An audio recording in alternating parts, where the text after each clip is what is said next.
It always begins with the same phone. The same name, the same number, the same little photo in the contact list, and behind it, one bank account quietly climbing year after year from nothing all the way to $10 billion. Here's the strange thing nobody warns you about. As that number grows, the messages do not stop coming. They get warmer, more frequent, more flattering, because at every level of wealth, the world does not simply ignore you, and it does not simply love you. It finds a new way to use you. The favor changes, the pitch changes, the disguise gets better and better. So let's climb from 0 to 10 billion and trace exactly how people use you at every single step. Start with nothing. Truly broke. Count the coins, watch the account kind of broke. And here is the first cruelty, because it runs opposite to what you would expect. You assume that when you are poor, nobody uses you since you have nothing worth taking. You are only half right. In your personal life, yes, you go almost invisible. No relative calls the broke cousin for a loan, no old classmate reappears with the pitch. But the system uses you harder down here than almost anywhere else. It just does not bother to ask politely. It uses your time and your body because that is the only asset you own.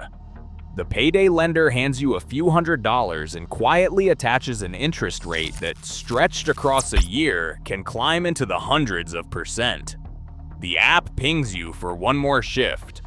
The fee lands on your account simply for being $30 short. At the bottom, you are not unused. You are used by machines and contracts instead of by people, and that feels like loneliness.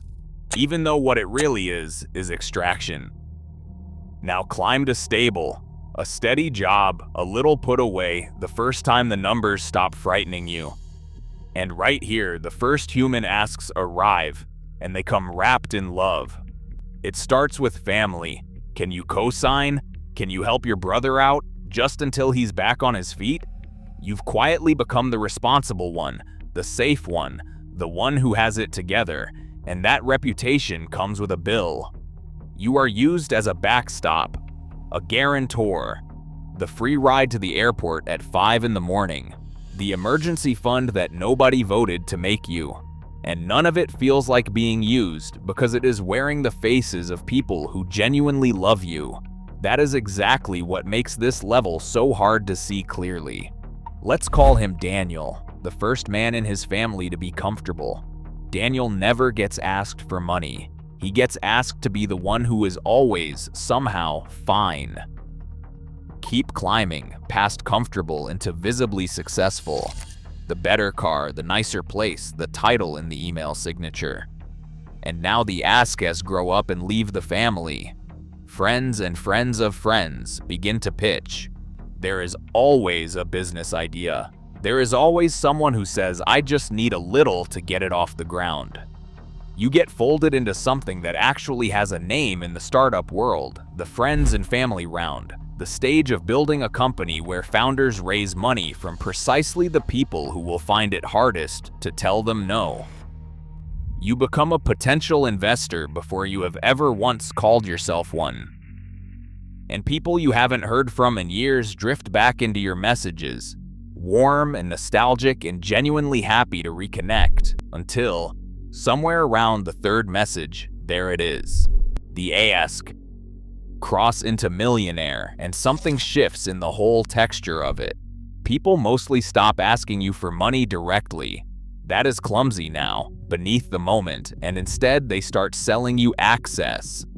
Access to their network. Access to their deal. Access to status, to a room, sometimes just access to themselves.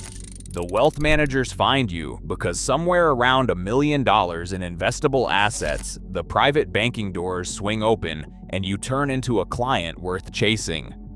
The galas find you because your name on a guest list has started to mean something. Everyone, all at once, is your friend. The asks do not vanish at this level. They put on a suit. They get polished, professional, and pre-packaged until you can no longer always tell the genuine handshake from the sales pitch that has borrowed its clothes.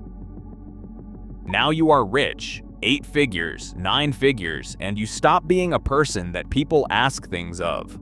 You become an opportunity, a thing to be positioned around. The partnerships, the lawsuits, the relatives who resurface carrying stories. The people who fall in love with you a little too smoothly and a little too fast. Lottery winners describe this exact moment better than anyone. The well-documented flood of long-lost family and brand-new best friends that arrives the very week the money does. At this level, being used stops being a series of moments and becomes structural, so you start paying people whose entire job is to stand between you and everyone else. The assistant, the lawyer, the gatekeeper. You are now wealthy enough that you must hire human beings full-time to filter out the other human beings who want a piece of you. And then the summit, 10 billion. At this height, you stop being a man with money at all and become an institution, and institutions get used by other institutions. Politicians want your donation and your endorsement because a single committed backer can quietly move an entire campaign. Charities want your name carved into the building. The press wants your rise, and then it wants your fall, because both of them are a story worth selling. Corporations want your validation. Founders want your photograph. Governments suddenly return your calls. Everyone who approaches you now wants something, and they want it so smoothly, so warmly, that you can no longer reliably tell the person who wants you from the person who wants what you can do for them. Which is the final, quiet joke waiting at the top of this staircase. You climbed all this way half believing the money would finally set you free of all of it, and instead it made you the single most useful person in every room you walk into. The one thing $10 billion cannot reliably buy is a person who wants absolutely nothing from you. So trace the climb back down. At 0, machines used your time. In the middle, family used your reliability. A little higher, friends used your money. As a millionaire, strangers sold you access. As the rich man, the world treated you as an opportunity. And at the very top, everyone wanted a piece, and almost no one wanted only you. The amount changes at every step. The disguise changes at every step. The single question humming underneath every warm message never changes at all. What can you do for me? Money was never the thing that made people want you. It was only ever the thing that decided how they would ask. And maybe that is why the people who reach the very top so often hold on hardest to the few faces they knew before any of it arrived. The ones who started out asking for nothing, back when there was still nothing to ask for.